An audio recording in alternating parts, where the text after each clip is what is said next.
So I know this countdown is pretty late. We are midway through February, but I wanted to wait for certain films that were limited releases in December that had wide releases in January to come to my theaters so I can actually watch them and put them on this list, or even the worst of list if I ended up not liking them. But I waited and waited for these films, but none of the 4 films came to any of my theaters. We did not get A Monster Calls. We did not get Silence. We did not get The Founder. We did not get 20th Century Women, which honestly is to be expected because that's one of those films that probably wouldn't come to our theaters anyway. But the other 3, I can't believe they never came. And so now, like I said, we're midway through February, so it's looking like I'm going to have to wait for these films to come out on DVD, so I might as well do the countdown now and do a complete countdown later when I actually see all the films I want to see, which will probably be next year. Now when it comes to the best and worst of January films, I have 2 disclaimers I always have to say. For one, movies with limited releases in the previous year, but wide releases in January, are considered that year's January films. The films that had limited releases in December of 2016 or were in festivals of 2016 but have wide releases in January 2017, I consider them January 2017 films. Now if you feel these are 2016 films, I understand, but for me, wide release trumps limited release, because limited release could just be one city or a few theaters, and the majority of people are going to see it during the wide release, and so I feel that should be the counting factor for me.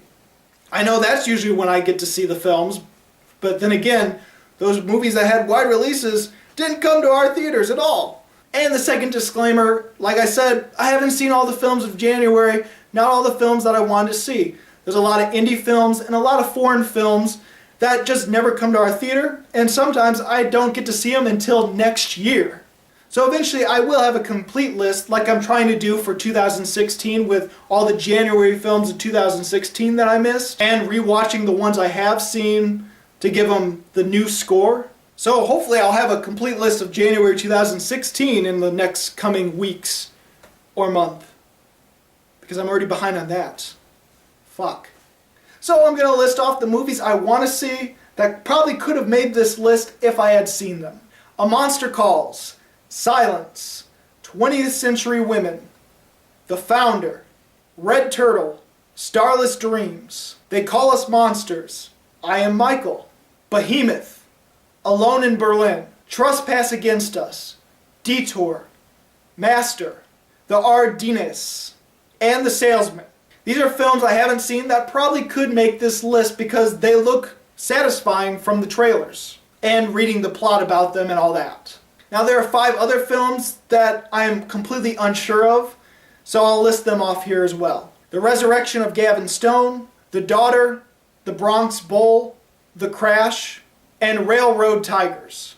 These are films that I have not seen of January 2017 and might make this list if I had seen them. So with that out of the way, let's get to the films that I feel are the best of January 2017 so far. Honorable mentions will be 100 Streets, which is kind of like a English version of Crash. Well, British version of Crash. It kind of feels that way to me. And this might go a little higher after I see it again. I really have to see it again, I feel. Gold, which I have reviewed and liked. And the highest true January 2017 film for me is my other honorable mention, and it is Sleepless. It is dumb action fun, but it was entertaining. And when I say this is the highest true January 2017 film for me, is because my top 5 January films of 2017 could be considered 2016 films because of their limited releases or their times in movie festivals of 2016. So, in honesty, my top 5 January 2015 films aren't even January films or aren't even 2017 films for many people. My number 5, Live by Night. I feel this is a pretty underrated film. I highly enjoyed it. Is it Ben Affleck's best directed film? Definitely not. Is it his best acting performance? Definitely not. But I was entertained by it and I was really engaged with the plot. Hopefully I'm going to do a review of this sometime, but I'm behind on movie reviews, so I don't know when I'll get to that. But for now, just know that I did really like it, and It is messy when it comes to the editing. It does feel like it's a movie that's meant to be 3 hours long, because what we get with the plot, we do miss out on the character development and the relationships between characters, because that's not as engaging as it should be. It feels like they cut out scenes that were meant for that and replaced with narration to make it more of a 2 hour long movie. This feels like a movie that should be longer. And if it was longer and developed better, it probably would be a very good film. A really damn good film. But for what is still there and the potential of it, I still really enjoyed it. My number 4 is Hidden Figures. Another limited release in December, just like Live by Night, but had a wide release in January. Now, as far as Hidden Figures goes, it definitely has your stereotypical feel for the inspirational movies, the feel-good movies, the movies about segregation and race. It has all the stereotypes, all the cliches, all the things you'd expect for this kind of movie. But honestly, it's done really well, very entertainingly, and very engaging, and the acting is pretty damn superb by all accounts. And it's heightened to such a great level that it's done way better than movies like Race or The Help or a few other movies like 41. I feel Hidden Figures really achieves its best, and I really enjoyed it. Now, I definitely need to review my number 3. I really enjoyed it, and most people are going to find this also to be a January 2017 film, but it was in a film festival, I believe, in 2016, so some people could consider it a 2016 film. So even this isn't a true January film. My number 3 is Split. Now, I don't want to talk too much about this film because I want to review it someday, but if you liked The Visit, it has a lot of that style, that sort of comedy horror style, and it's done really well, I feel. I felt Shyamalan came back with The Visit, and it feels like Split proves it even more. Now, it's nothing like his older films, it's not as serious, but it's entertaining and really good.